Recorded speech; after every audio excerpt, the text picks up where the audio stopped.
Hola, bons días. Como todo que era un principio, vamos a empezar. Non dicindo en principio de adverbo, perdón, pero casi. Chegamos ao a cuarta sesión, a cuarta edición deste congreso sobre Rosalía de Castro e o que facemos hoxe é sobre o contexto internacional, Rosalía no contexto internacional, coordinou unha comisión que xa coñecedes, pero de forma máis específica cada sesión é encomendada a unha dos membros da comisión, neste caso foi a Rosario Álvarez Blanco, de modo que creo que é a ocasión que la vos explique brevemente os obxectivos desta sesión e despois xa empezaremos co traballo máis práctico das intervencións. Sí, hola, bons días a todos. Moi brevemente, para non comer tempo daquilo que nos reúne aquí hoxe, que é escoitar os conferenciantes e os ponentes escollidos. Cando estábamos programando este congreso e intentando que houvese 5 grandes núcleos de interese para cada unha das 5 xornadas, realmente o núcleo, o foco que nós queríamos poñer para o día de hoxe era esa dimensión de Rosalía, dunha Rosalía que vai moito máis alá das fronteiras de Galicia e que vai moito máis alá da súa importancia dentro da historia da literatura galega. E mesmo pensábamos nesa Rosalía que pode ser non soamente a figura que mellor representa a nosa literatura e a nosa cultura, senón tamén unha Rosalía que poida ser unha embaixadora da cultura galega no mundo inteiro. Justamente pensando alrededor destas ideas, decidimos que a xornada de hoxe tivese dúas partes complementarias. Por unha banda, o que ocupa a parte da sesión da mañá, que é unha Rosalía que mesmo no seu tempo non estaba illada do mundo que a rodeaba e que, polo tanto, a través das súas lecturas ou a través das súas preocupacións puido ter contactos e influencias no contexto hispánico ou no contexto europeo. E, precisamente por iso, a primeira parte da sesión de hoxe está dedicada justamente a contemplar a obra rosaliana, o conxunto da obra rosaliana, á luz dos paradigmas estéticos do seu tempo, sobre todo contando con ese contexto máis europeo. Hispánico dentro do europeo, naturalmente. E a segunda parte da sesión de hoxe, que nos reunirá pola tarde, ten máis que ver coa difusión da obra rosaliana a través, sobre todo, da traducción que se fixo en distintos momentos a outras linguas do mundo. E tamén a explorar, tanto nas intervencións dos ponentes como esperemos no coloquio, aínda as posibilidades aínda maiores que ten de difusión desta obra exponente da cultura galega en todo o mundo a través de novas vías de difusión, novas vías de traducción. Nada, moitas gracias. Moi ben, bueno, pois eu digo, retomo outra vez o que decía antes, compráceme sobre todo dar a benvida aos que veñen por primeira vez a esta sesión, naturalmente agradecer aos ponentes de hoxe, casi todos xa están aquí, que comezará con Gómez Montero, logo seguirán pois cos retrucantes e outros membros de mesas, etc. Agradecemos moito a vosa presencia e que aceptades participar nesta sesión, sobre todo porque dentro dos múltiples faces que pode ter o achegamento a Rosalía, esta mirada sobre a súa proxección cara ao exterior, a súa dimensión no contexto das literaturas non galegas, pois é unha obriga que creo que temos que non só que cumprir, senón que aprofundar e estender, porque é unha das figuras, nomes, iconos, ou íconas, que se dice agora, non vou ir a dizer. Bendito. Que Vas aprobando. Vou aprobando. que podría representarnos máis cabalmente polo mundo adiante. Todo o mundo sabe que houve unha proposta no seu día de mesmo facer, no caso de Galicia, algunha institución así análoga ao que é o Raimon Llull, o Goethe, o Camões, ou Machado de Asís, que tampouco ainda non ten unha vida formal, que sería un Instituto Rosalía de Castro con competencias parecidas ou análogas a esas, e creo que, ainda que non houve nin concordia sobre o propio nome, iso mostra que moita xente pensou que Rosalía é unha extraordinaria embaixadora e é un nome que pode identificarse facilmente co que é a cultura literaria, non só literaria, galega contemporánea. De modo que esta sesión creo que ten moito que ver non con esa proposta, sino con esta dimensión da Rosalía como referente cara ao exterior da cultura galega. Espero que no final da xornada de logo seamos un pouco máis cultos e máis conscientes desta propia dimensión de Rosalía. Gracias a todos e comezamos os traballos.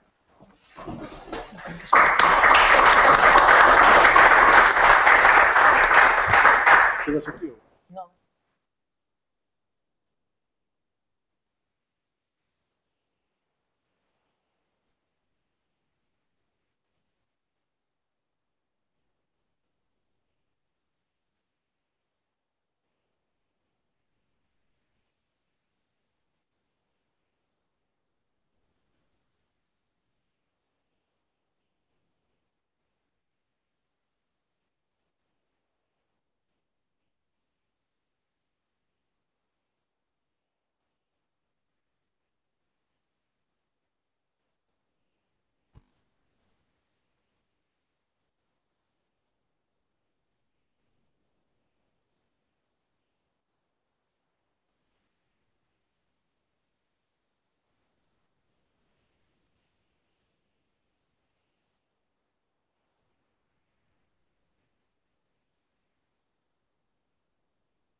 Porque si no nos saca. No, pero aí xa... Ben, vamos comezar. Acompáñame na mesa o conferenciante e o retrucante e o conferenciante, coñecidos para os estudosos da literatura galega. Empezo pola dereita, Javier Gómez Montero, e a seu carón Arturo Leite. Ambos comparten certa xermanofilia e, efectivamente, boa parte da súa condición transcorreu na Universidade Alemana. Javier Gómez Montero é doutor pola Universidade de Treveri, formouse en distintas filoloxías en universidades españolas e alemanas e despois obtivo a habilitación na Universidade de Colonia. Neste momento é o catedrático titular de Literaturas Románicas na Universidade Cristiana Albertina de Kiel, onde, ademais, é director do Seminario de Literaturas e Linguas Románicas e o responsable do Centro de Estudos Galegos. E, ademais, Gómez Montero coordina nos últimos anos numerosos proxectos europeos, en fin, cunha especial, creo, habilidade para poñer en conexión equipos, persoas e fomentar o diálogo intelectual, algo que sempre é moi de agradecer, e logo ten pois esa faceta, digamos, creativa que canaliza por medio do seminario de traducción que se reúne anualmente nos encontros de traductores e escritores de Castrillo de los Polo-Azares. Estudoso da ficción renacentista e cervantina e da lírica moderna, ten publicados xa unha serie de traballos sobre Rosalía, un importante, na miña opinión, no Anuario de Estudos Literarios Galegos do ano 97, creo que menos coñecido do que merecería. E escollimos como retrucante Arturo Leite, bueno, en parte tamén por ese paralelismo na súa de alguma maneira, na súa estrutura intelectual. Leite formouse tamén na Universidade Española e na Universidade Alemana, a que sigue vencellado como investigador da Academia de Ciencias de Baviera e neste momento exerce como catedrático de Filosofía da Universidade de Vigo. O seu ámbito de investigación está centrado fundamentalmente na hermenéutica heideggeriana, no idealismo alemán, na estética e ten traducido e editado clásicos do pensamento como Hölderlin, Heidegger, Adorno, Schelling e demais. Polo tanto, doulle xa a palabra pregándolles que se ateñan o tempo establecido para que, ainda que imos con pouco retraso, sí que poidamos darlle a palabra ás persoas que nos acompañen no público. Moi ben, pois moitas gracias a doutora Vilavedra. E dicir que, claro, a mí, non sei, a mí emocioname moito sempre que veño a Compostela, pero máis cando veño a esta casa, ao Consello da Cultura Galega. Entón, por iso, gracias. A mí pareceme o que me pasou no ano 85, que o primeiro congreso na miña vida no que eu participei foi este. Por que? Eu xusto estaba a empezar a traballar en Colonia como asistente, profesor asistente, e dixo, hai un congreso sobre Rosalía, teño que ir en Santiago, e se vou a Santiago, e vou ver, e non coñecía ninguén. Claro, hoxe, 27 anos, 28 anos despois, xa coñezco a tanta xente que sempre me recibiu aquí na Universidade de Santiago e nas institucións literarias e culturais de Santiago cos brazos abertos. Entón, para mí é unha débida de gratitude, en fin, traballar con Rosalía, recoller as cousas que non escribín no ano 97, vou continuar, porque de feito este traballo é un capítulo da tese de habilitación que está en alemán e ainda sen publicar. Son os lusos que podemos ter en Alemanha porque non contan, as publicacións non contan nos baremos, entón podemos traballar sen publicar. Bueno, pois, dixo estas cousas, grazas de verdade, é un placer estar aquí tamén con Arturo Leite e con tanto alemán, a ver, con tanta cosa xermánica, a ver onde rematamos. A ver, eu vou ler, teño algúns poemas alemáns que vou saltar, pero imos poderlos ver. E ben, para que escribo? E ben, porque así semos, relós que repetimos eternamente o mesmo. Esa pregunta e a súa resposta pertence á tradición poetolóxica da lírica da modernidade que presenta a desconfianza no potencial comunicativo ou redentor da palabra. No caso específico de Rosalía, as contradicións dunha conciencia marcada intrínsecamente pola disonancia determinan con tal vehemencia a escritura que a representación se converte no escenario do drama da subxetividade, agudizado aínda pola irritante repetición da escritura. A constatación do sen sentido garda en sí un potencial autodestructivo que noutro poema de Bagdás condena a linguaxe ao silencio e a imaxe poética á morte do esquecemento.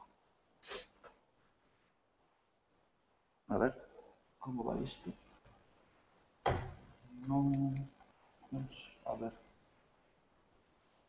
Non se move. De puro se move. A ver... Bueno, pero non imos seguir... Sí, agora sí. Non, hai que errar. Bueno, pois vou usarlo, porque isto así non... Silencio. E escribo. Escribo para que? Volvede o máis fondo da hai alma, tempestosas imaxes, ide a morar cas mortas relembranzas. Nos versos finais de Silencio, a voz lírica plasma a impotencia do seu propio discurso, a súa incapacidade de conferir coherencia á experiencia vital ou poética. Se a análise literaria se centra na representación de suscetividade É dicir, se tratamos de describir as figuras estéticas da constitución do suxeito en e mediante a linguaxe dende Cantares Gallegos ata en las orillas del Sar, toda a lírica rosaliana forxa figuras da identidade que se ascriben a unha tradición literaria moderna, debedora do pensamento e da estética inaugurados co proto-romanticismo e ancorada na concepción dun suxeito autónomo, soberano, pero consciente dos límites do coñecemento e da súa representación. É a escisión entre o home e o mundo, entre o eu e a natureza, a orixe, a sociedade e a linguaxe. É aquela Entzweiung que Hegel considerou o momento fundacional da sensibilidade moderna e na que Michel Foucault tamén se baseou para definir a figura epistemolóxica do home moderno. Esa figura reflíctese na autofiguración agonal do suxeito e a súa representación en Rosalía. Tanto o espazo literario e social, tamén o encarnado pola cidade, como o espacio interior da intimidade, están presentes no primeiro momento de consolidación dos discursos poéticos no século XIX e no sistema literario peninsular no que se enmarca a obra de Rosalía de Castro, abonada á crise existencial e tamén enraizada na comunidade. En Cantares Gallegos e Follas Novas, na familia, enraizada na nación, para que a voz poética erixa un imaginario social subliñando a semade a súa subalternidade histórica.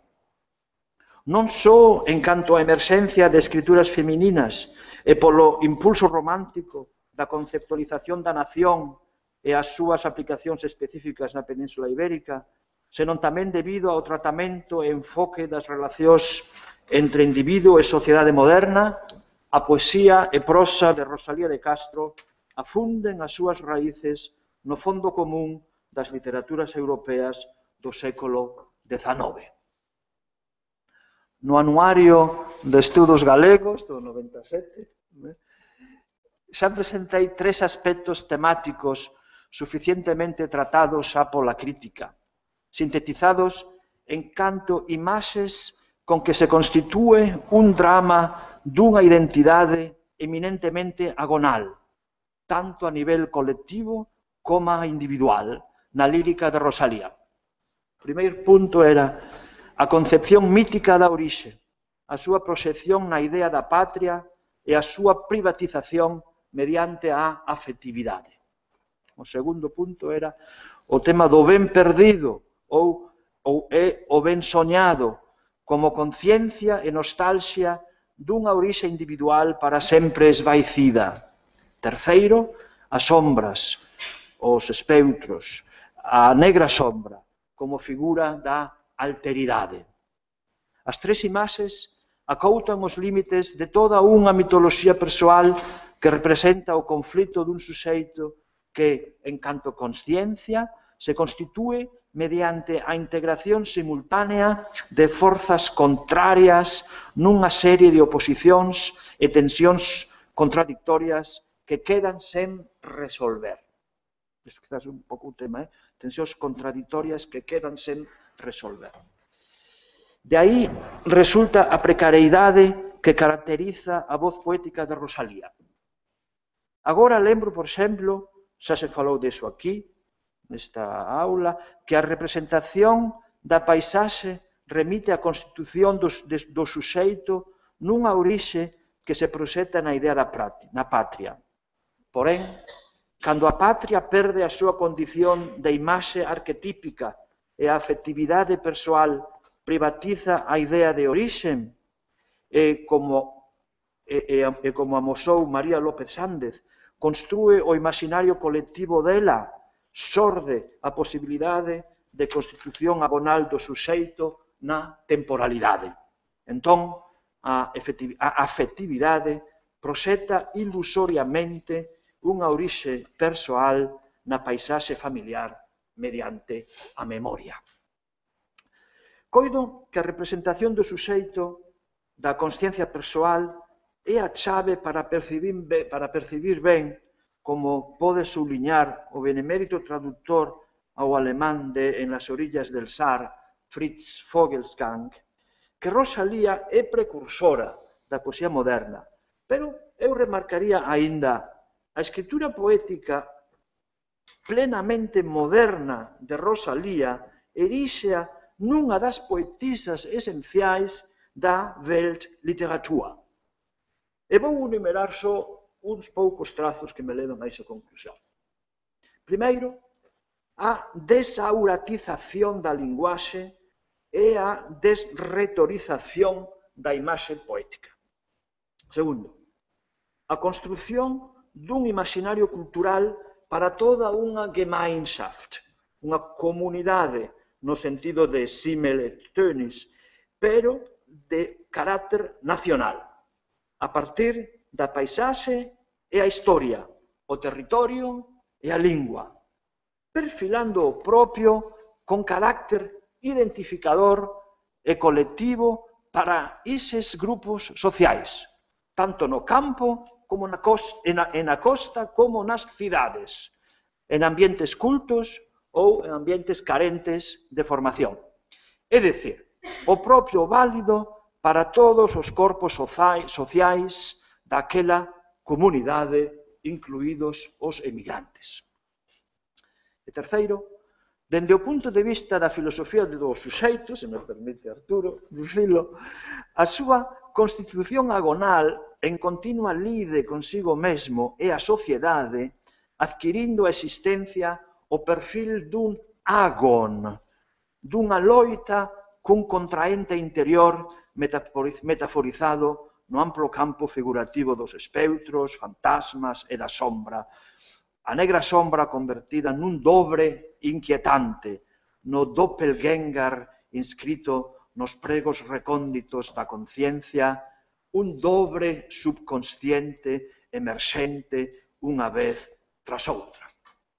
E por último, o cuarto punto, a descontinuidade, que é do que imos falar despois máis, a descontinuidade e diseminación da escritura poética como expresión dunha conciencia disonante e, por definición, desequilibrada. Xa que logo hoxe vou a rematar a tarefa que abordara nos anos 90, engadindo o principio de discontinuidade estruturante na escrita poética en Follas Novas e en Las orillas del Saar, e acadando unha lectura dun poema emblemático no cal se artella unha proxección do eu lírico femenino na figura de Margarita, non só a Margarita do Fausto de Goethe, e máis, sobre todo, a Margarita da recepción do Fausto de Goethe desta personaxe na literatura francesa. Pero antes de todo comenzarei por acotar o horizonte europeo de lecturas de Rosalía. É un tema que xa tratouse, creo que da bondo nos últimos anos, neste congreso tamén, nas primeiras sesións, e por iso vou ser breve.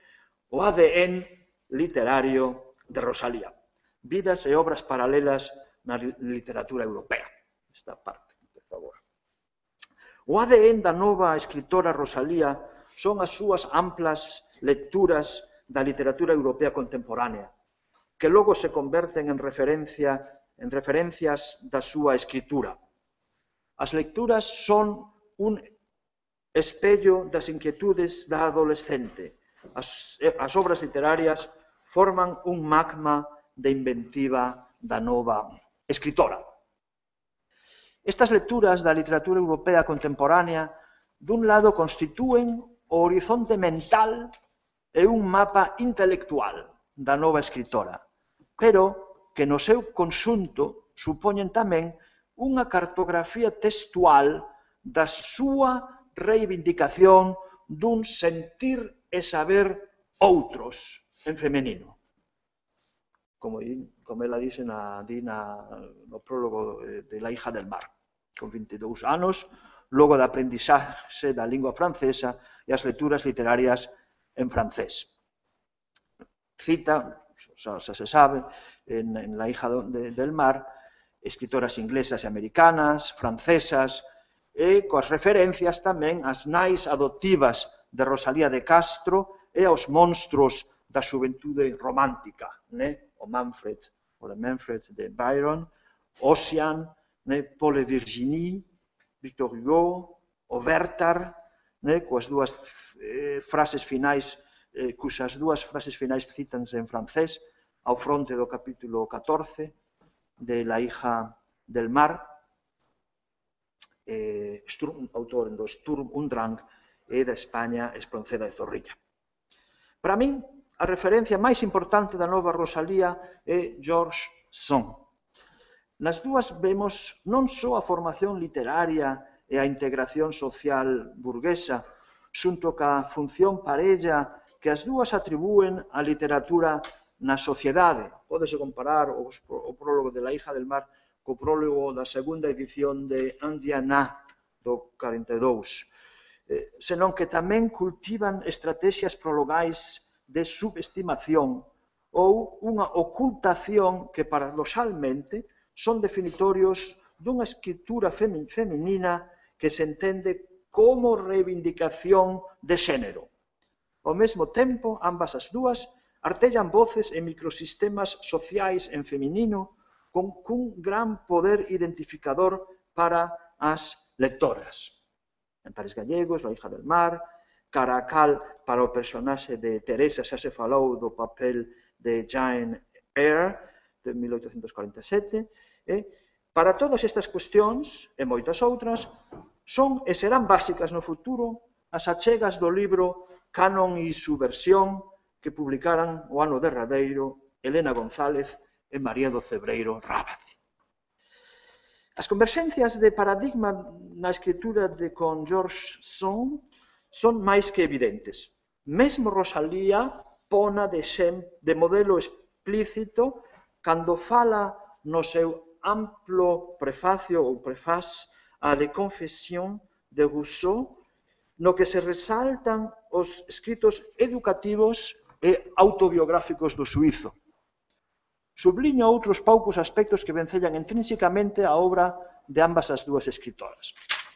A reivindicación dos personaxes femininos, con un profundo desgarro interior, como Lelia, a denuncia social, entre as mulleres, os obreiros e no campo, a celebración do idilio preindustrial e a construción da naturaleza como espazo simbólico personal ou social artellado pola conciencia. Lembrolles como na novela La Mar au Diable aparece o espazo idílico campestre de Le Verry, e que no prefacio no capítulo 1 deixa ela son fixado o carácter simbólico do discurso literario pola súa incidencia na afectividade humana e nas estruturas emocionais da persoa. Ben, outras mulleres notables, as que nomea Rosalía, son Jules Romain, Madame Delphine Girardin, Madame Roland, Rosa Bonheur, Félicité de Genlis.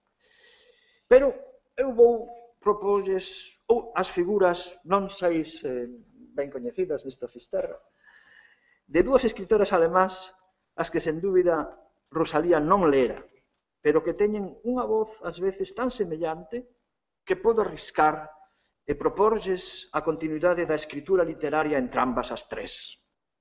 Primeiro, Annette von Droste-Hülshoff, na primeira mitade do século XIX, unha escritora do canon alemán no cumen do romanticismo, agora sí, dos anos 30 e 40.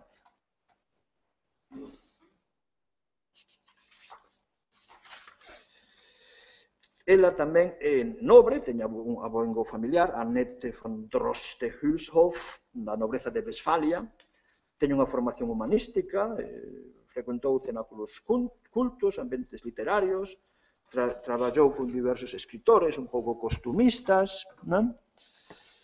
E na historia da literatura, ela ocupa o panteón romántico xunto con Heinrich Heine, pero sen a ironía deste. Isto é importante. É escritora alemana que non, da natureza, pero que non teñe a ironía de Heine. A poetisa, eu digo poetisa, non sei, O teño aquí escrito. Escribiu moitos poemas sobre a paisaxe de Westfalia, en termos moi emocionalizados, e nos que se proxectan as inquedenzas máis persoais. Por exemplo, a casa no campo. A casa no campo, né? Das Haus in der Heide. Mondaufgang. Outros, né? O que chamamos nos ali Naturlyrik, entón, poesía da natureza. Pero tamén deulle a natureza unha relevante función simbólica. O idilio nos poemas dela fan fronte á ameaza da progresiva industrialización no que hoxe ia ser o veciño Ruhrgebiet, Essen-Bochum, Duisburg, Dortmund, etc.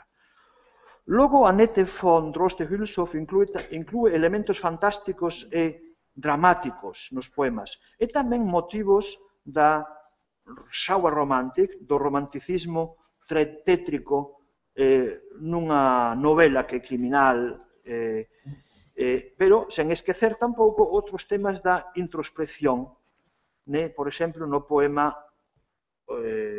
O Dobre no espello. Vedes que son temas que tamén a prosa teñe ligazóns coa de Rosalía. Conta o paralelo no discurso emocional, malía que Droste-Hülshoff non chegue a reivindicar a terra como a sinécdoque da nación, a partir dunha conciencia da subalternidade económica e social, como atopamos en Cantares Gallegos. E tampouco a emocionalización da paisaxe ten unha mesma dimensión discursiva definitoria en Rosalía. Ten esa mesma dimensión discursiva que define Rosalía. As dúas superan a tentación costumista polas pegadas simbólicas e subxectivas.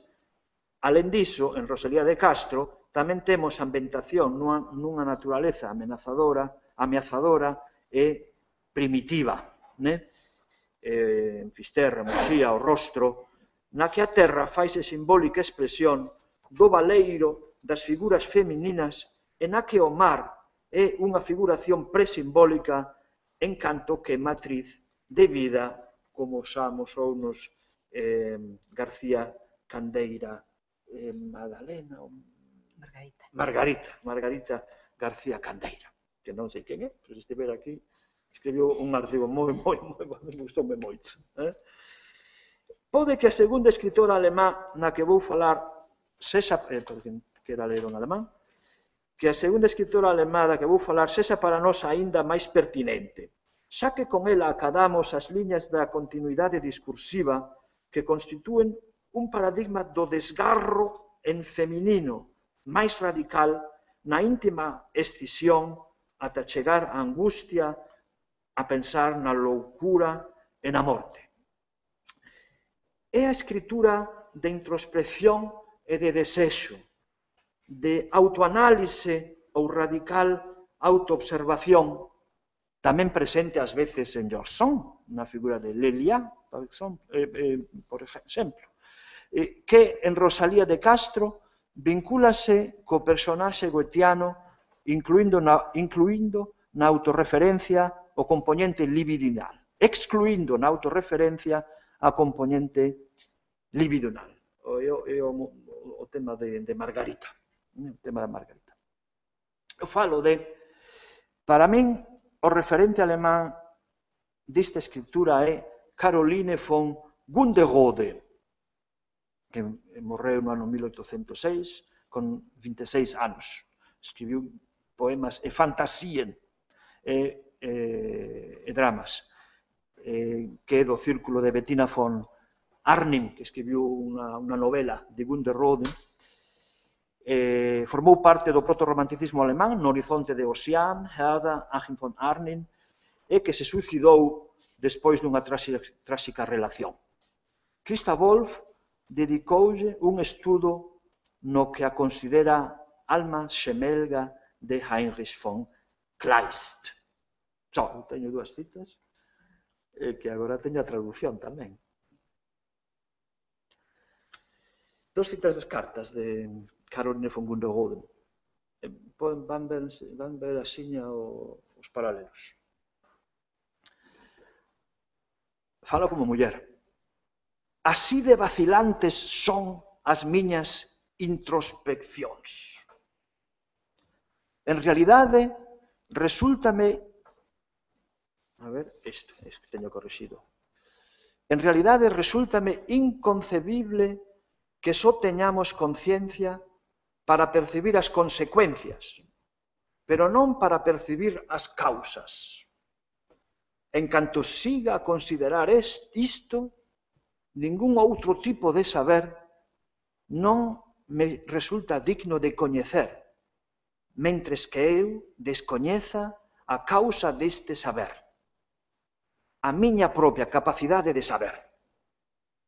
Esta ignorancia supón para min a carencia máis insoportable, a maior contradición.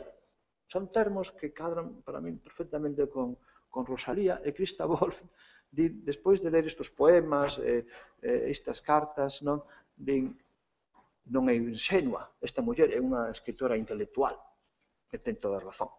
A segunda cita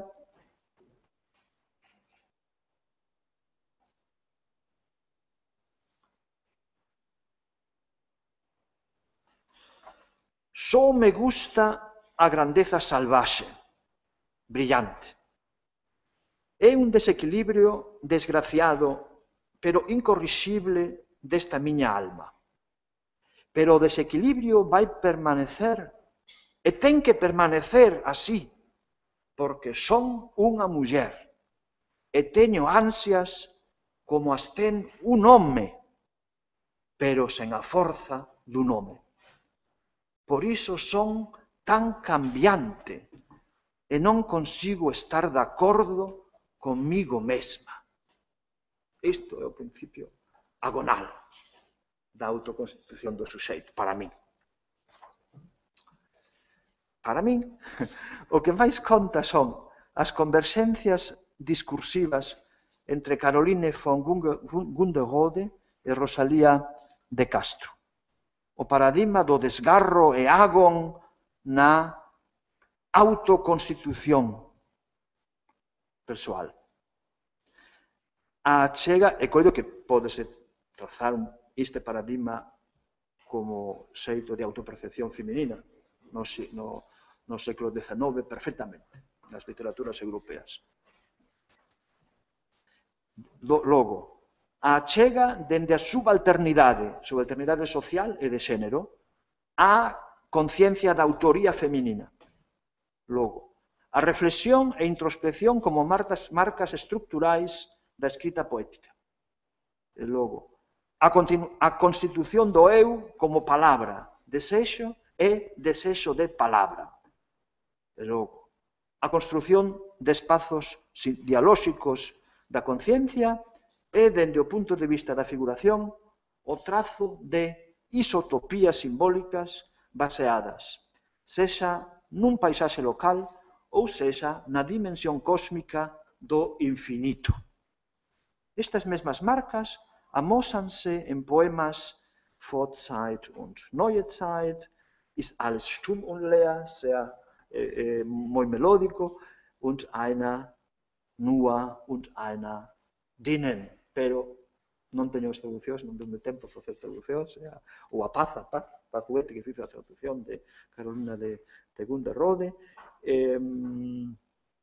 A ver, para as artes. Ben, xa que logo a sensibilidade poética de ambas as dúas autoras é congruente coas vías de constitución da conciencia persoal nos termos dun agón ou loita espellada no drama da escrita poética. Para rematar o ADN literario de Rosalía, pódese lembrar que en vez da novela gótica é moito máis pertinente o estilo de The Castle of Otranto ou The Monk, é moito máis pertinente remitirse ao horizonte referencial que constitúen as escritoras. Jane Austen, Emily and Charlotte Bronte, The Novel of Manners, o que chamamos nos Entwicklungs- und Gesellschaftsroman, mit weiblichen Protagonisten. Chegando ata as novelas máis populares de Charlotte Smith, Cummings, citadas na Hija del Mar en castelán. E como ben dixo Fernando Cabo no 25 do 4 de 2013, el primer loco sería a primeira novela gótica en sentido estrito. O seguimos por livestream, a voz, que estaba ben. Outros motivos e estruturas da recepción creativa. A escrita poética de Rosalía afonde as súas raíces nos esquemas enunciativos que xenerou a lírica dos románticos europeos. Dende a composición cíclica a partir de series de poemas autónomos pero interrelacionados entre sí, e isto que fan Heine e a Droste Hülshoff, ata as fórmulas de dramatización poética derivadas dos poemas líricos dramáticos, os monólogos dramáticos, diálogos dramatizados de Browning, Tennyson, que estudiou xa Robert Langbaum, The Poetry of Experience, ata chegar logo a discontinuidade como procedente dun incipiente hermetismo na escritura poética que xa practicara Gerald de Nerval, como estudiou Karl-Heinz Stierle. Xunto a proliferación e variabilidade das voces poéticas e sen esquecer motivos proto-románticos vinculados ao fantástico, o sinistro, o máis terrible do subconsciente, o dobre. Este tema do dobre e estes aspectos, tamén a emerxencia do reprimido, expresión dun retour du refoulé, é o que vou amosar cunha interpretación da serie de 4 poemas, Todas as campanas, que teñen na carpetiña, na fotocopia da edición Princeps, porque é importante, porque ali vemos a estrutura, a composición en serie, que teñe reminiscencias do Fausto, cuxa recepción dende Madame de Staël céntrase na figura da nova e inocente Margarida. Pode que para a recepción europea do Fausto é Margarida Gretchen máis importante que o propio Fausto. Seducida por Fausto con a axuda de Mefistófele, en que Goethe mata o fillo xerado con Fausto. Lembro-vos como marco da eminente close reading que no Fausto, na primeira parte do Fausto, temos o tema ou motivo da angustia de Margarete na cárcere. Logo, ante unha imaxe da Mater Dolorosa, na que conta a angustia que sente. Logo, no drama de Michel Carré, Faust e Marguerite, de 1850, no acto terceiro, reclúese Marguerite na igrexa, aparecéndoselle Mefistófeles na sexta escena.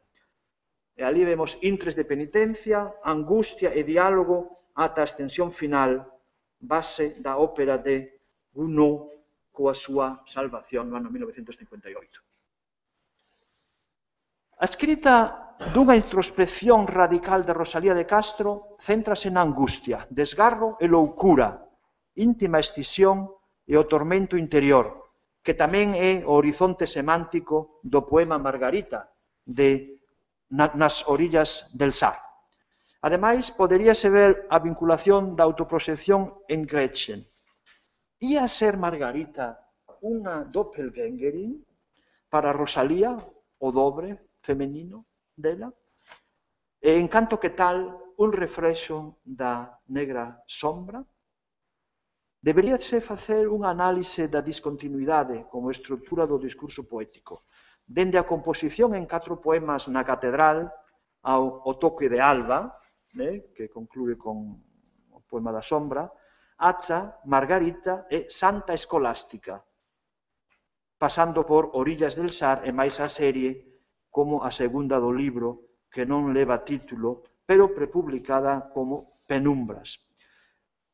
Imos ver, entón, agora a serie 21, Todas as campanas, na edición de 1884, esta a Princeps, na facsímil da Princeps, e que na primeira estrofa vemos un enterro, pero que é un enterro, como coido que coñecen o poema, o ten diante dos ollos, non vou ler todo, para gañar tempo. O primeiro bloque é un enterro anti-vertariano. É un potente, un notable que é enterrado, pero non, para min é unha parodia ou ao contrario do poema do enterro de Berta, que vai ser que o van enterrar na intimidade con Lote, a súa amada, verdade? Despois, os choros da morte, é o bloque 2, que un pouco alegórico, se queremos, os choros da morte, pero temos que preguntarnos quen é o suxeito da enunciación. E sí que vou ler a terceira. De la noche en el vago silencio, cuando duermen o sueñan las flores, mientras ella despierta, combate contra el fuego de ocultas pasiones, y de su ángel guardián el auxilio, implora invocando piadosa su nombre. El de ayer, el de hoy, el de siempre. Fiel amigo del mal, Mefistófeles, en los hilos ocultos del lino finísimo y blanco, cual copo de espuma, en donde ella aún más blanca reclina la cabeza rubia, así, astuto y sagaz, al oído de la hermosa en silencio murmura. Y peca sin miedo del hoy y el mañana, mientras tú, con ayunos y rezos y negros terrores, tus horas amargas. Si del hombre la vida en la tumba, oh bella, se acaba, qué profunda y cruel desengaño, qué chanza pesada le juega la suerte, le espera a tu alma. E despois este diálogo dramatizado que para mí é moi bo. A la sombra te sientas de las desnudas rocas y en el rincón te ocultas donde zumba el insecto y allí donde las aguas estancadas dormitan y no hay hermanos seres que interrumpan tus sueños. ¿Quién supiera en qué piensas, amor de mis amores? Cuando con leve paso y contenido aliento, temblando a que percibas mi agitación extrema, allí donde te escondes ansiosa, te sorprendo. Curiosidad maldita, frío aguijón, que hieres las femeninas almas, los varoniles pechos, tu fuerza impele al hombre a que busque en la hondura del desencanto amargo y que remueve el cieno donde se forman siempre los miasmas infectos. ¿Qué has dicho de amargura y cieno y desencanto? Ah, no pronuncies frases, mi bien, que no comprendo. Dime solo en qué piensas cuando de mí te apartas y huyendo de los hombres vas buscando el silencio. Pienso en cosas tan tristes y a veces tan negras y en otras tan extrañas y tan hermosas pienso que no lo sabrás nunca, porque lo que se ignora no nos daña si es malo, ni perturba si es bueno. Yo te lo digo, niña, a quien de veras amo. Encierra el alma humana tan profundos misterios que cuando a nuestros ojos un velo los oculta, es temeraria empresa de escorrer ese velo. No pienses, pues, bien mío, no pienses en qué pienso. Pensaré noche y día, pues sin saberlo muero, y cuenta que lo supo y que la mató entonces la pena de saberlo. Teño que subliñar que a orde dos poemas en Las orellas del Sar nas edicións actuais é moi problemática. Para min temos 30 grupos de poemas, pero é que esta cosa da orde dos poemas teñe unha importante relevancia hermenéutica. Este principio compositivo da discontinuidade ten coherencia propia, xa que permite vincular conceptos, motivos poéticos, personaxes, paradigmas emocionais ou de reflexión, e recoñecer axiña outros principios do discurso poético como a variabilidade figurativa, a pluralidade de perspectivas, e mesmo nas series, os cambios de soporte e posición da voz poética e a súa diseminación. Xa que logo todas estas estrategias remachan a constitución agonal do suxeito na escritura poética rosaliana, agora paso a análise da serie 21, nos 10 minutos que ten. vou resumir. Analizando estes 4 poemas como un conxunto e mentras que os vínculos argumentais aparecen moi diluídos, descóbrese a súa sutil interrelación a nivel figurativo e semántico. Aínda que, por outra parte, será imposible reconstruir o seu sentido con claridade, pois o argumento é enigmático e só son recoñecibles algunhas pistas, xa que queda sen aclarar a identidade dos personaxes e as voces que interveñen. As accións apenas insinúan e vélanse conexións explícitas dos poemas entre sí. Non obstante, motivos tétricos ou góticos, a morte, culpa, condena, maldición, dificultade de expiación, etc., configuran o poema. Así, as lúgubres badaladas e o solemne enterro, un personaxe que trae a mortalla, quizás unha alegoría da morte ou do diaño mesmo. Logo, no segundo bloque, unha piadosa e nova rapaza loura que no seu leito é consumida por secretas pasións e dores. Logo, no terceiro poema, o que sen dúbida remite a Margarita do Fausto de Goethe e as súas ulteriores adaptacións francesas, pois Mefistófeles incita a gozar da vida ante a inevitable morte. E, finalmente, o cuarto punto, unha meditación dialogada sobre a causa de tanta mágoa e decepción humana cunha alusión á morte da nova muller unha vez coñecida aquela. Aquí móstrase o vínculo de unión do ciclo, o tormento da existencia e a dor unha vez entendida a súa senrazón, nos que se inscribe o desequilibrio ontolóxico do suxeito lírico. En torno ao campo semántico da morte humana, a serie narrativa de poemas recrea situacións dramáticas que derivan en reflexións, pensamentos e sensacións enmarcadas ás veces por suxestivas imaxes de referente paisaxístico. A linguaxe poética vai fluindo de acordo cos ritmos alternantes. Combínanse poemas estróficos dispares e de diferentes versos. Ás veces insinúanse en simetrías que enseguida poden esvaecerse, emerxen rimas asonantes nos versos pares respectivamente.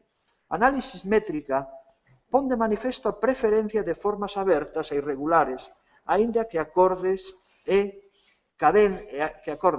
cadencias flúen rítmicamente, interrómpense e son retomadas. O rechamante é que este acompasado fluir dos versos ata o climas final e as constantes semánticas e figurativas apuntadas, contrasta coa fragmentación argumental e coa incerta identidade de personaxes e voces, todo elo intensificado pola sucesión alternante de momentos narrativos, dialogados, descriptivos ou reflexivos. A isto súmase a variable posición da voz lírica segundo as escenas e a alternancia dos suxeitos de enunciación, a ocultación da identidade dos actores e interlocutores, salvo Mefistófeles. E aínda que queda suxerida a súa continuidade, en absoluto cabe axudicar con exactitude os pronomes e persoas gramaticais nin as súas correspondencias exactas. Cal é a identidade do morto? O notable, xa din que eu vexo máis ben a inversión do emocionante enterro do mozo Berchar na intimidade da familia da súa amada Lotte. Mas tamén podería estar ali o diaño mesmo, personificado logo en Mefistófeles. Están relacionadas a fermosa do terceiro poema e a niña, o amor de mis amores, interpelada no cuarto. Existe unha relación entre esta ansiosa da primeira estrofa en agitación e a persoa que morre a resultas da mágoa do coñecemento aquí mesmo. Parece evidente, pero resulta imposible reconstruir a ciencia certa a constelación interpersonal, nin a da comunicación neste último poema, pero sen dúbida podería ser Mefistófeles o suxeito gramatical do segundo poema, e entón, na súa primeira estrofa, teríamos as bágoas de Margarita, a fermosa e Xove do terceiro poema. É ela quen interpela a curiosidade maldita que levou a culpa unha vez chafado o veo, que era corrido el velo, non é corrido el velo, roto el velo, roto el velo da vexinidade, claro. E ainda así, quen é o suxeito da enunciación do primeiro poema, que parece ser a mesma voz de quen fai o comentario final? Todas as opcións serían factibles, pero non hai certeza ninguna. Poden seguir vostedes, non? A pista con máis probabilidade é a pegada do Fausto e a conexión Margarita-Mefistófeles, fundamentada tamén temáticamente no motivo da culpa e da súa proscripción pública e o da morte, pero non unha morte por cuita amorosa como induce a íntima e mutua interpretación a dous amantes. Serían antes ben Fausto e Margarita quen parlamenta? Ben ao contrario, o motivo da morte da rapaza son a fondura do desencanto amargo, ou mellor, os seus coñecementos ao respecto e o desengaño que isto supón, e a percepción dos abismos máis profundos da conciencia. A intimidade que presupoñen faise como a quen de verdad amo e cando de mí te apartas, apunta non a unha intimidade erótica, senón a dos abismos da angustia máis desoladora da existencia.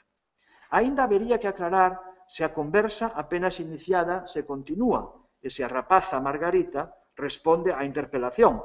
Así parece, e habería que aclarar se a conversa... así parece, e habería eventualmente que explicitalo coa exclusión dun guión no verso 22. Yo te lo digo, niña, é unha cuestión de exótica, a ver os editores o que deciden. Onde reiniciaría o seu discurso Mefistófeles. Isto é congruente tendo en conta o desenlace do diálogo, pensarei no cheiría, pero non obstante, atopamos a mesma persoa gramatical, a primeira persoa, pensarei, ao comezo ou ao final do período.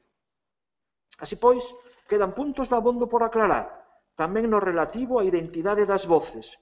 Por iso, sería máis factible buscar a coherencia do diálogo e o desenvolvemento escénico considerando o texto no seu carácter fragmentario, dándolle a escritura dun monólogo dramatizado por varias voces.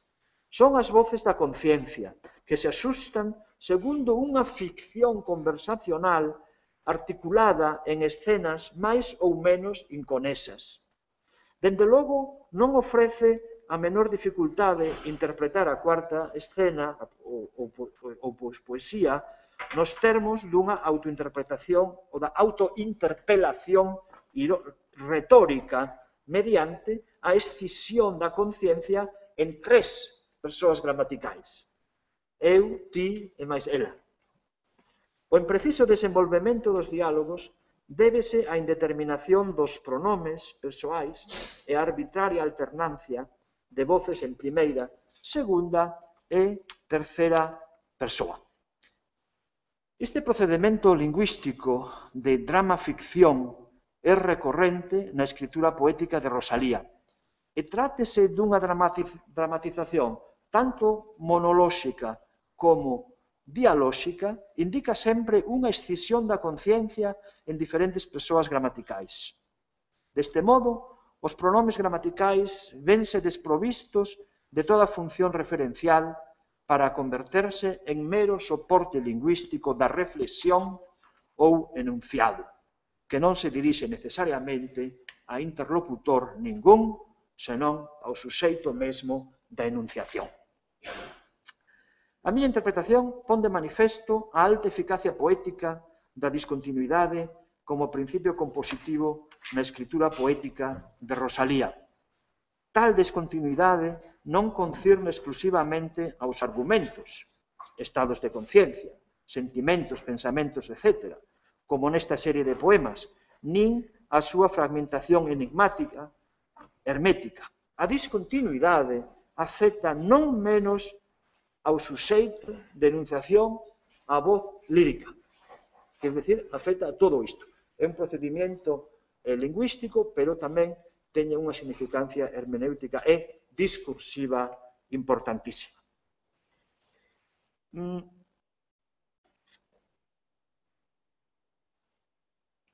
Eu creo que xa vou terminar, vou pechar. Podemos decir que a descontinuidade da escritura expresa estados de conciencia estruturados pola disonancia, pola coexistencia de forzas e momentos discordantes, e por fundamentarse ese suxeito na incerteza, na perda de toda base de cercioración que poidera armonizar os principios contrarios en litixio en que se debate a conciencia personal. A desolación, como remarca Xesús Alonso Montero, e a desesperación cébanse no coñecemento de que a existencia humana haberá de estar transida pola dolor. E despois paso á interpretación do poema da Nega Sombra, dende o punto de vista da discontinuidade, pero vou deixalo ali, por se alguén quere botar un ollo, e pecho. Así pois, para concluir, en las orillas del Sar, a alteridade do suxeito exprésase non só baixo a forma de confidencias íntimas, senón que implica a toma de conciencia e un acto de reflexión.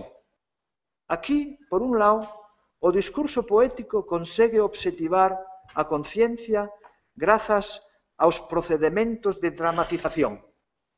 Pero, por outro lado, as múltiples capas da escritura poñen de manifesto tanto a alteridade como a vontade, o desexo de estabilización desa identidade subxectiva na escritura poética. E, finalmente, o abandono e a superación de formas pechadas ou coherentes de composición corren paralelos á fragmentación da experiencia e dos procesos de conciencia.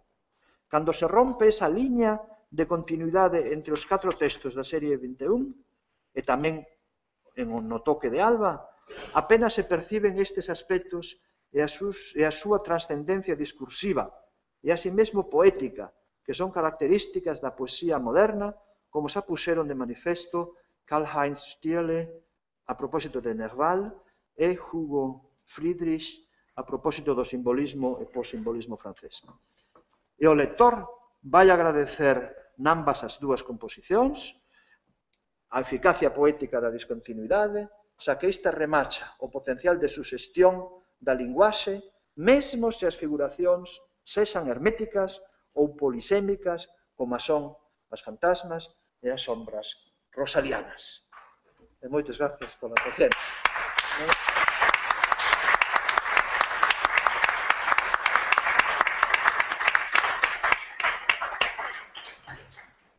Ben, moitas grazas, Javier. Grazas especialmente por aterte tan escrupulosamente o tempo previsto.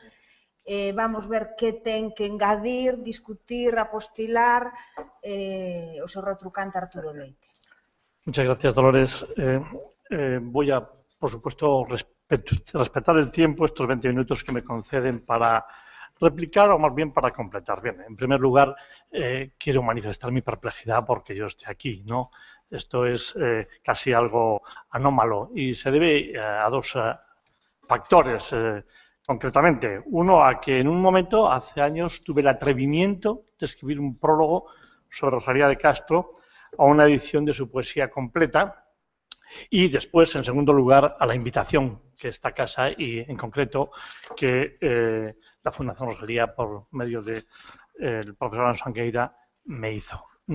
Bien, esa doble conjunción hace que esté aquí hoy y que haya tenido la posibilidad de leer con detenimiento la aportación de Javier, además de, para mí, respetable profesor, amigo. Y voy no a corregirle, sino a quizás denunciar algún aspecto, llamémoslo así, algún aspecto no presente y, en todo caso, a prolongar y complementar su ponencia, cuyo núcleo, cuya estructura principal considero muy válida y muy acertada. Yo creo que Javier y yo, como todos los que estamos aquí, seguramente compartimos algo fundamental. Rosalía es una poeta europea y es una poeta europea de primer orden. Naturalmente que eso no impide que la consideremos igualmente o por eso mismo una poeta gallega, para nada, sino todo lo contrario. Eso significa que Rosalía no es una poeta local, excepto lo de local aquí tiene importancia, porque es capaz, justamente, en su decir, en su poema, de elevar lo local, de elevar lo que significa el lugar, el origen, a categoría principal. No quiero decir a categoría universal, porque esto contradiría su propio, digamos, su propio momento histórico, pero sí a categoría principal. Yo creo que a todos los que estamos aquí seguramente, y desde luego al ponente y a mí, nos anima un objetivo, ¿no? ¿Cómo conseguir que Rosalía no sea un nombre inerte, un nombre arqueológico, algo que pertenezca exclusivamente a los manuales y a las historias de la literatura? En cierto modo, la ponencia de Javier yo creo que revela los aspectos fundamentales para que eso no sea así. El resumen de su ponencia no tendría por qué hacerlo escolarmente, pero lo hago justamente para indicar en cualquier caso su, vamos a decirlo así, insisto, no error, sino quizás su limitación. Lo resumiría en 3 puntos. Para Javier, Rosalía, como es, digamos, tópico del tiempo, es alguien que desconfía del potencial comunicativo del lenguaje. Es verdad, pero es verdad como lo fue para todo el tiempo. Creo que todo el siglo XIX, finales del XVIII incluso, empiezan justamente a vivir de este tópico. En realidad yo iría más lejos todavía. Recuerdo un verso del Paradiso de Dante en el que el poeta dice «Quanto è corto il dire». Qué pequeño, qué corto, qué limitado se hace el decir. No vale para expresar todo lo que queremos. Yo creo que este aspecto que Javier rescata lo ha anticipado ya una figura importante antes que Rosalía, Hölderlin, cuando dice en uno de sus primeros poemas: tenemos que guardar silencio. Faltan los nombres sagrados. ¿Y cuáles son los nombres sagrados? ¿Los nombres de los dioses? No. Los nombres sagrados son aquellos nombres que justamente eran los nombres con los que nombrábamos a las cosas y con los que las nombrábamos en, por así decirlo, toda su ingenuidad. Ha comenzado el tiempo de la desconfianza, el tiempo en el que el nombre ya no estamos seguros de que diga la cosa, de que, por así decirlo, se convierta en una especie de universo puramente nominal. Javier insiste, y yo con él, en que justamente Rosalía es una poeta de la subjetividad. Es decir, una poeta que recibe ya una atmósfera en la que el sujeto no se constituye o no se considera como una sustancia sólida, una sustancia segura y cierta de sí misma, sino por el contrario, estructurada, mediante o por o gracias o por culpa de una lucha interna, de una ruptura interna. Como he dicho, remitiéndose a Hegel, la estructura del sujeto es justamente esa escisión. El tercer aspecto que señala Javier es en qué medida la discontinuidad poética y argumental, yo diría, pero no expresiva, poética y argumental, pero cuidado, no expresiva, es el recurso justamente que le da pie, que le sirve para, digamos, referir esa fragmentación de la experiencia y de los procesos de conciencia que estructuralmente están rotos, que estructuralmente están, por así decirlo, en cierto sentido, estropeados. Hasta aquí de acuerdo con Javier.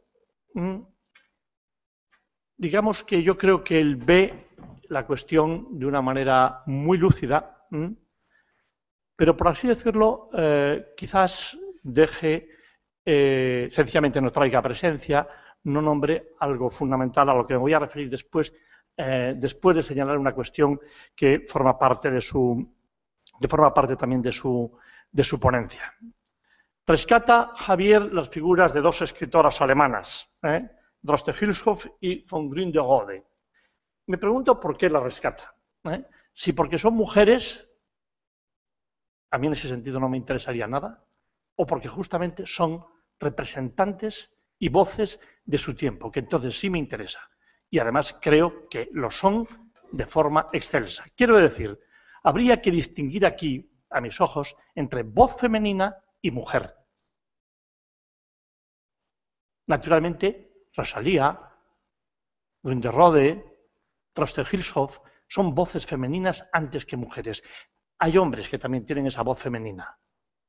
Me estoy acordando del primer Hölderlin, del Hölderlin de la Heimatgedichte, no del Hölderlin posterior de 1800, el Hölderlin que como Rosalía está justamente tratando de superar ese límite estructural, cómo volver a dar nombre a las cosas o cómo referirnos a ellas.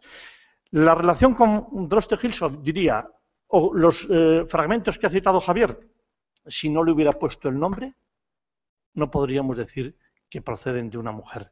Son tesis que compartirían muchos filósofos y poetas de su tiempo. Estoy pensando en el mismo Hölderlin, estoy pensando en Novalis, estoy pensando en Kleist, etcétera, etcétera.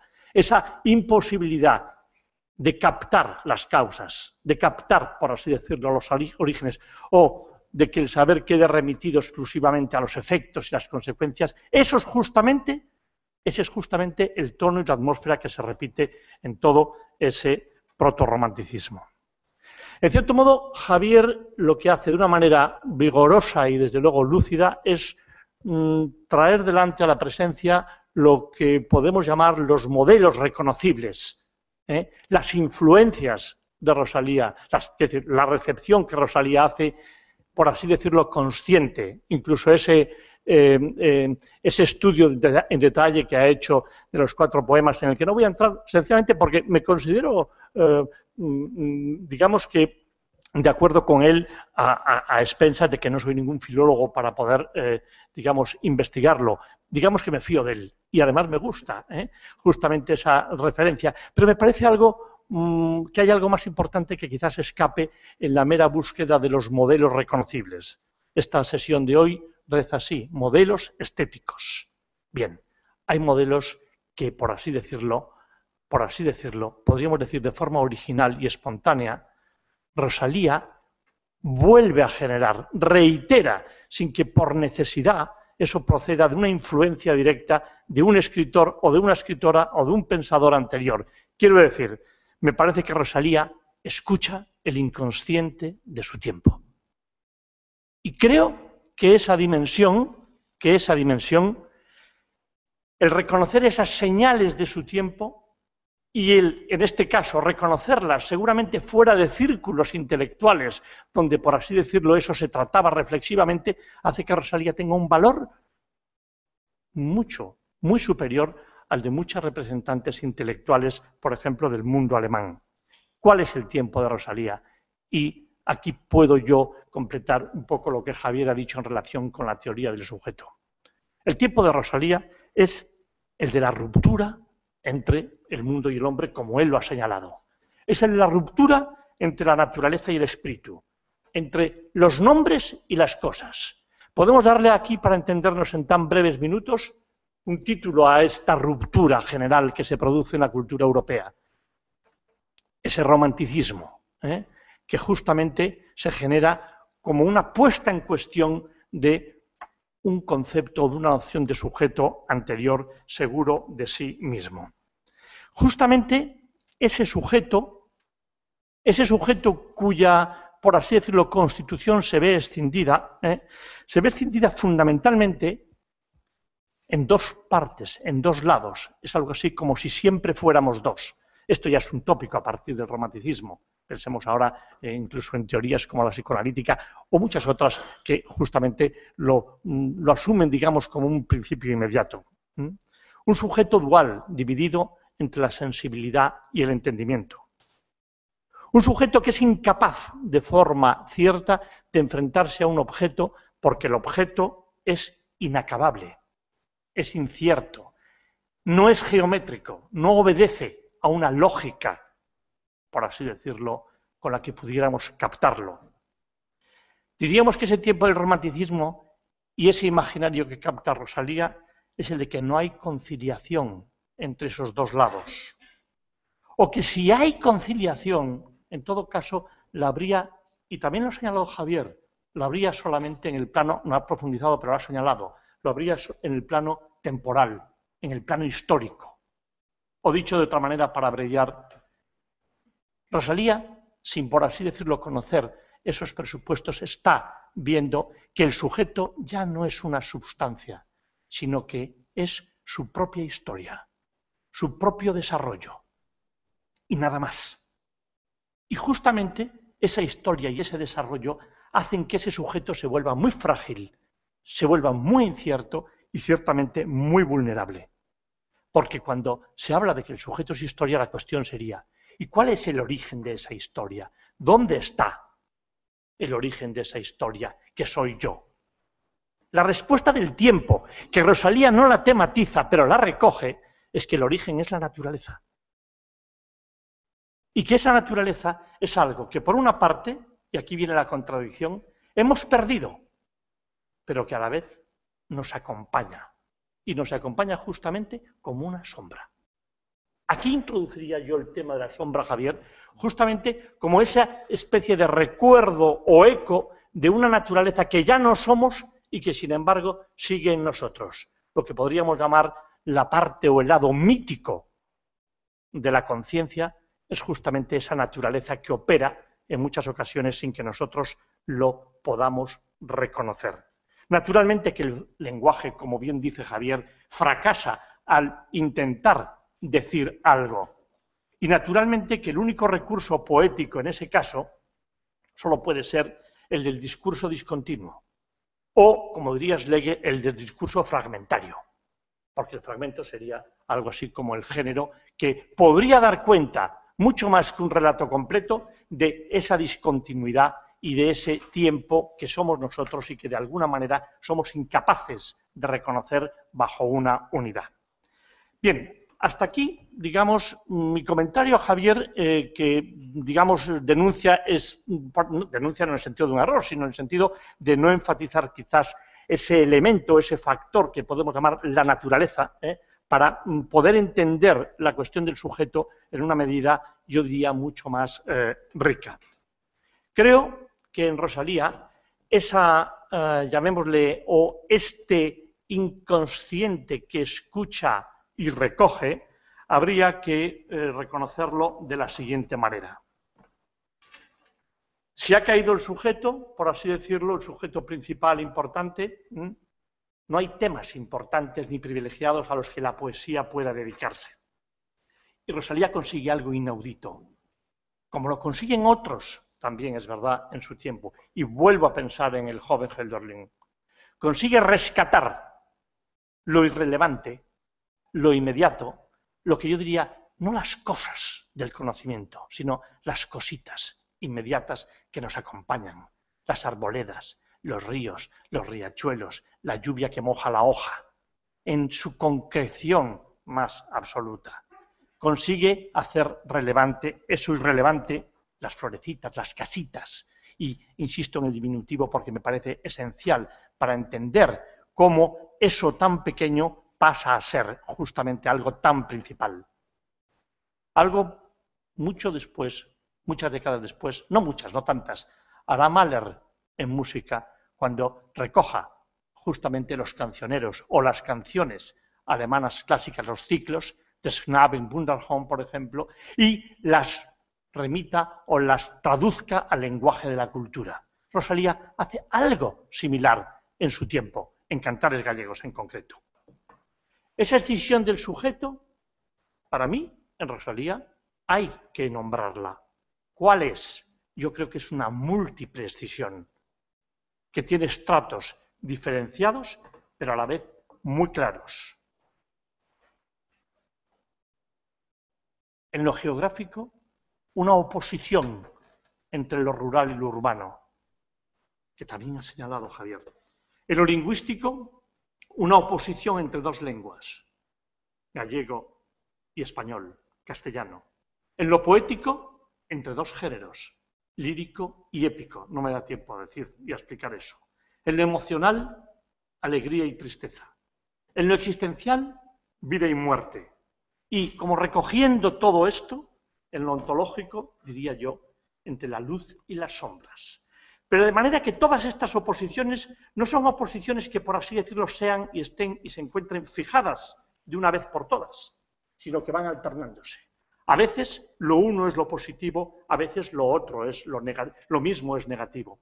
Pienso en todos los tránsitos que se producen en cantares gallegos y en follas novas, pero en cantares, me acuerdo mejor en este momento, de cómo lo que aparece luminoso en un momento determinado puede justamente aparecer como sombrío, poemas más tardes. Es decir, no hay una identificación entre lado positivo y negativo en estas oposiciones, sino que son oposiciones que están permanentemente alternándose. Y en cuanto al, diríamoslo así, si no hay un tema, en cuanto al tono que unifica todo ese complejo poético que Rosalía rescata y escucha de su tiempo, yo diría que hay uno. Y con esto casi me gustaría hacer justicia al título de estas sesiones o de este congreso. Rosalía en el siglo XXI.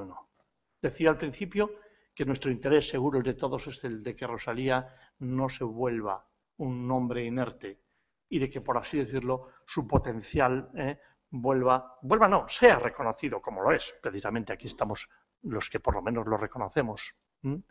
Creo que habría en cierto modo que leer más allá esa poesía, y me voy a fijar justamente en ese tono que no tema que aparece para mí como uno de los nombres o de los significados que unifica su obra. El adiós, la despedida. Rosalía eleva a mis ojos a categoría principal la despedida, que domina casi toda su poesía. Fundamentalmente veo una triple despedida. Un adiós a la naturaleza, un adiós a la casa, a la casiña, un adiós también a la existencia de forma reflexiva y consciente. Hay un adiós explícito. Esto es un tema del tiempo también. Es decir, la muerte no es algo natural, la muerte es algo que, por así decirlo, procede de la conciencia. Y en cierto sentido, el suicidio habría que entenderlo bajo esta perspectiva y no meramente como algo patológico. Con ese tono, yo creo, Rosalía continúa la poesía europea, porque la poesía europea, desde principios del XIX, y vuelvo a Michel d'Orléans, es una poesía del adiós, es una poesía de la despedida. Se despide a la naturaleza que no va a volver. Y yo creo que una forma de leer, por ejemplo, ese poema tan, digamos, difundido, Adiós ríos, adiós fontes, sería entendiéndolo de esa manera tan capital que lo vincularía al espíritu de su tiempo, del romanticismo. No es que alguien se despida de los ríos y de las fuentes. El adiós no es subjetivo, es un adiós objetivo. A quien se despide es a la naturaleza, que no va a volver. No va a volver, para empezar, porque los que pueden verla se van. Y al irse y no volver, o seguramente no volver, justamente la han, en cierto sentido, abandonado o la han liquidado. Hay un adiós, por lo tanto, a una naturaleza, hay una despedida de las cosas, y justamente cuando la naturaleza como soporte se despide o desaparece, podríamos decir que lo único que queda es el peregrinaje, la errancia. Podemos darle el nombre de migración y entenderlo políticamente, socialmente, en la poesía de Rosalía, y no es incompatible con lo que digo, para nada. Pero fundamentalmente porque, por así decirlo, la emigración se ha vuelto algo así como una de las primeras señales de esa dislocación humana, una de las primeras señales de ese desplazamiento, de ese peregrinaje o de esa apatrididad, que dirá algún filósofo posteriormente, de ese desterramiento que justamente nos, digámoslo así ya, define de manera estructural. Así pues, sí, escisión del sujeto, pero sin olvidar que justamente de esa escisión, o en esa escisión está involucrada una pérdida de la naturaleza y una incapacidad para, por así decirlo, recobrarla. Rosalía hace un intento poético extraordinario por todavía darle nombre, por todavía nombrarla de una manera brillante y sombría a la vez. Gracias.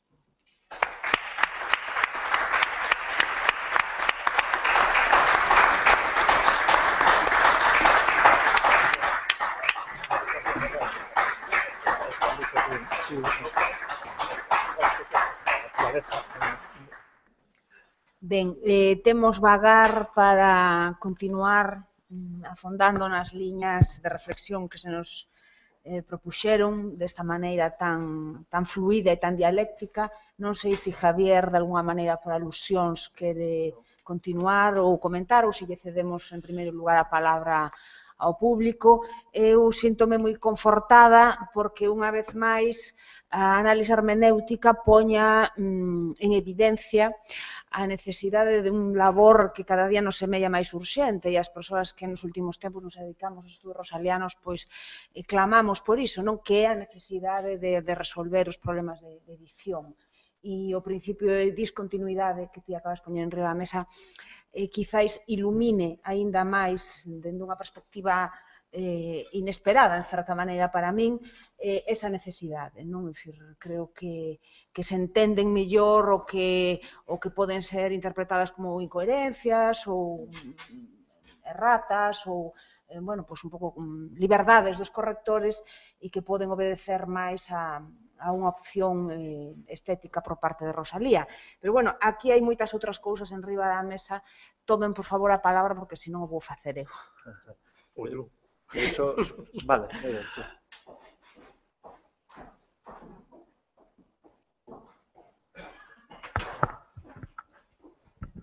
Bo día, son Marilar Aleixandre, moitas grazas por estas estimulantes reflexións.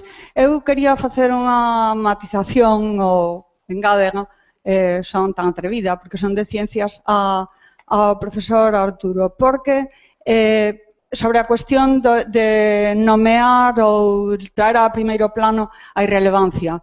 E eu creo que aquí, pois a perspectiva feminista, desde a cal se ten analizado a Rosalía, como, por exemplo, fixo Francisco Rodríguez ou Anxo Angueira, porque non hai que ser muller para ter unha perspectiva feminista, na análise, pois xa se fixou nestes aspectos da obra de Rosalía, e neste caso, o que vostede mencionou, que a necesidade de nomear de novo, de nomear as cousas, de nomear a relación das persoas, eu diría das persoas, homes e mulleres, non dos homes, por exemplo, coa natureza, que é evidente na obra de Rosalía. Entón, claro, é unha elección considerar algo como relevante ou irrelevante, unha elección que nese momento facíase dunha forma e que Rosalía pon en cuestión, o sea, con toda a súa obra, implícitamente e explícitamente, porque hai momentos en que o fai explícitamente. E eu diría que desde ese punto de vista a perspectiva feminista precisamente é cousas, aspectos, non? Cousas, vostede referiuse a cousiñas que parecía que non eran relevantes, móstrase que sí o son, que as mulleres, e aí non é casualidade que as outras dúas poetas que eu descoñezo, que sexan mulleres, pero, insisto, é a perspectiva, non é necesario ser muller para adoptar esa perspectiva. Arturo Casas ten feito crítica literaria desde a perspectiva feminista. Non é necesario ser muller. Pero sí son estas mulleres, nese momento, as que nomean de novo e as que traen para a relevancia ese ámbito das flores da natureza, da casa, o ámbito doméstico, que podía ser considerado non relevante. Irreprochable, pero lo que yo he dicho es que no solo son las mujeres.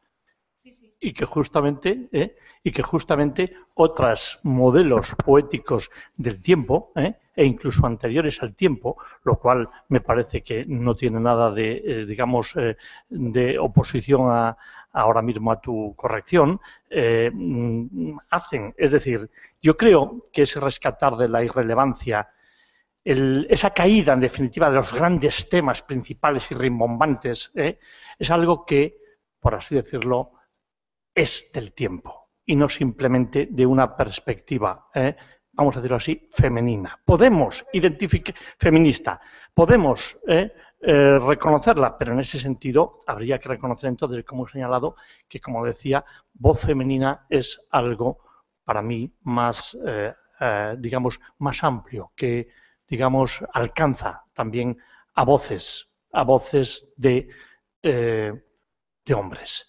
Concretamente me refiero, decía, a toda la Heimatgedichte, en la que justamente esas cositas que en principio la gran poesía del 18 desconsideraba por ser poco importantes, aparecen, digamos, bajo una óptica principal. Solo quería decir eso, y no creo que... Non, sí, estamos de acordo. É moi lonxe de min intentar corrixir a vostede, dixen matizar. Non, o que pasa é que a min sempre, o sea, recoñezo que non me, o sea, rechíname moito o de falar de voz feminina e referirse, pois, falamos destas poetas por ser mulleres porque é asimétrico, nunca se di falamos destes poetas por ser homes ou hai unha voz masculina. Por eso dicía que eu falaba neste caso de perspectiva feminista ou protofeminista en Rosalía, e non tanto de femenina, non me vou a meter neso, porque non escribimos co cromosoma X, vamos, é isto.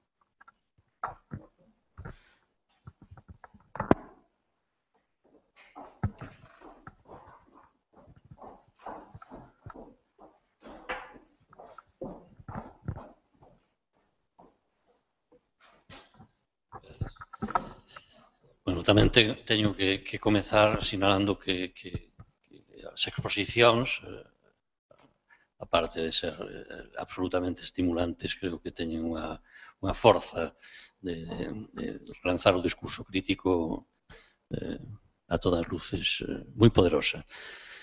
Querería enlazar un par de asuntos tratados por Javier e por Arturo. En que medida poderíamos considerar que esa desaurización e esa despedida converxen en algún sentido? Pensades que realmente existe esa converxencia? E unha segunda cuestión. Arturo Leite falaba de que non quería tratar o asunto lírica épica. Por que non? Un breve apunte, por favor. Só un breve apunte.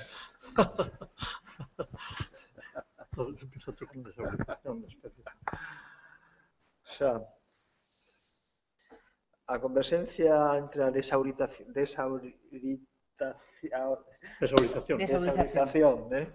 e a despedida. Home, en realidade son causa e efecto. Son causa e efecto.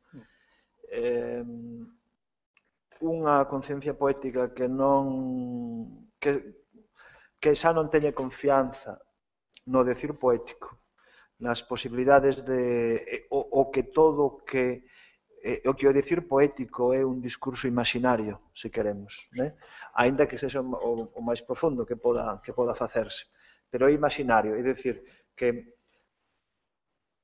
a súa sustancialización, a súa sustancia, digamos que é paradóxica. A sustancia do discurso poético é paradóxica. Pois nese momento xa perdese a confianza no coñecemento. Por qué? Porque gañouse a conciencia dos límites do coñecemento. Estar sempre, o decir poético é sempre ir alén dos límites da linguaxe. Entón, ao mesmo tempo, eso implica desauratizalo deste xeito paradóxico que quería dicir. Non é exactamente Bueno, ten tamén que ver co concepto de Baudelaire, né? A perte de l'auréola, né? Also a pérdida da aureola, o que din é dáurea, né? E tamén o que di Benjamin, né? Walter Benjamin, né? O logo Adorno, né? Na estética, na teoría estética, o principio da negatividade, né? É un pouco esa dimensión, un pouco esa dimensión.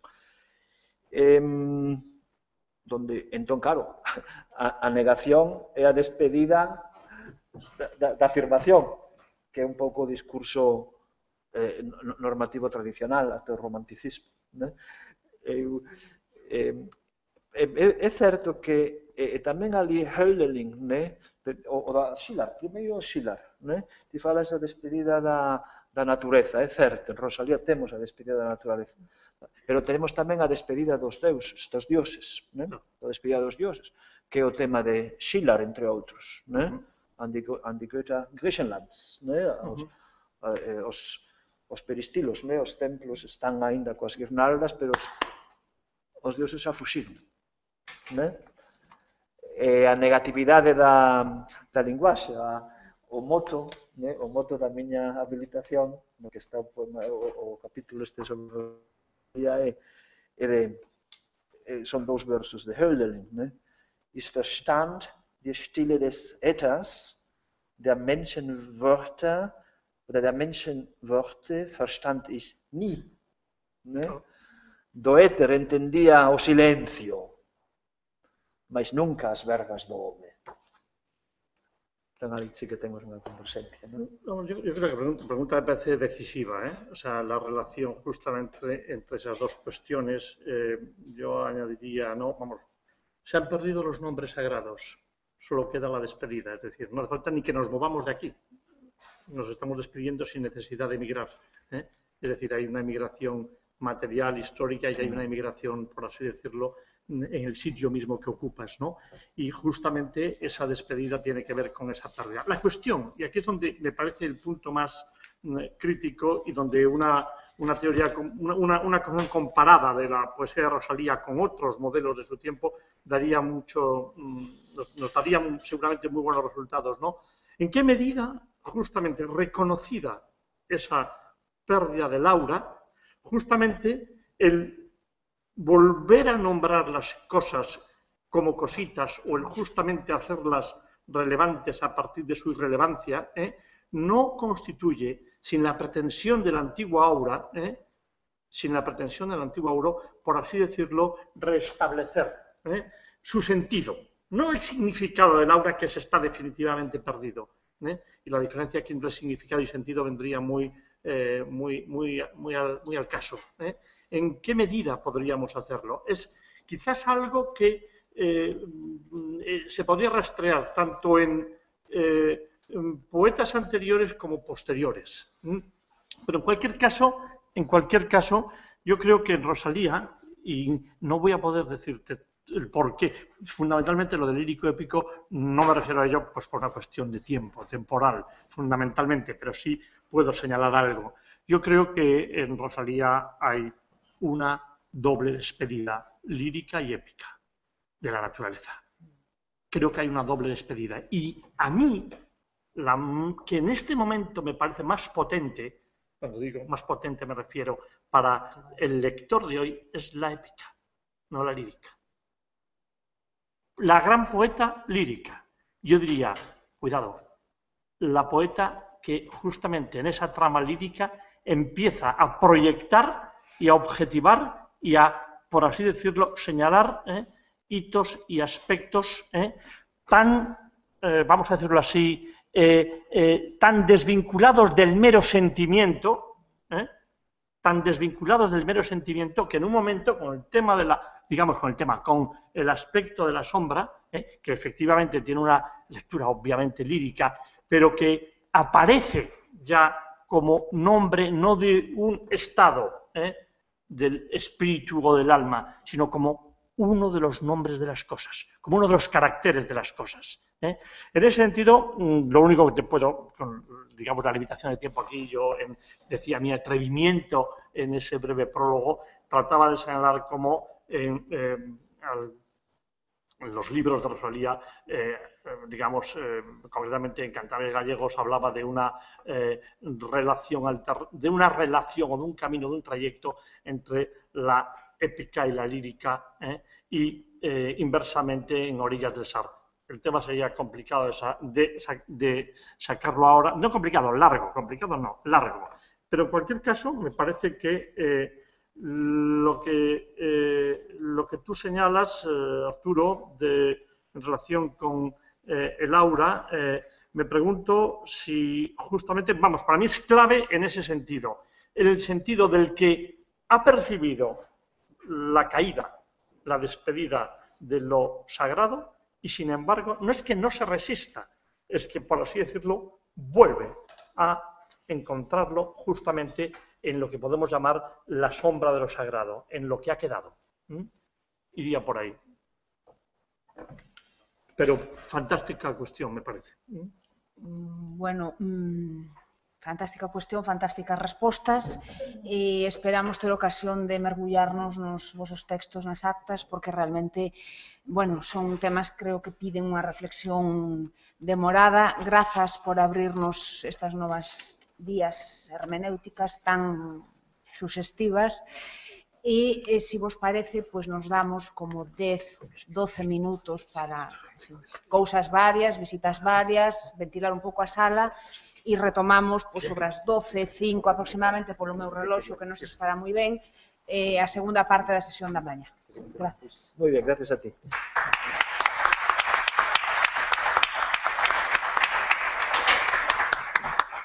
Una cosa que vamos a... ¿Vas a usar un texto?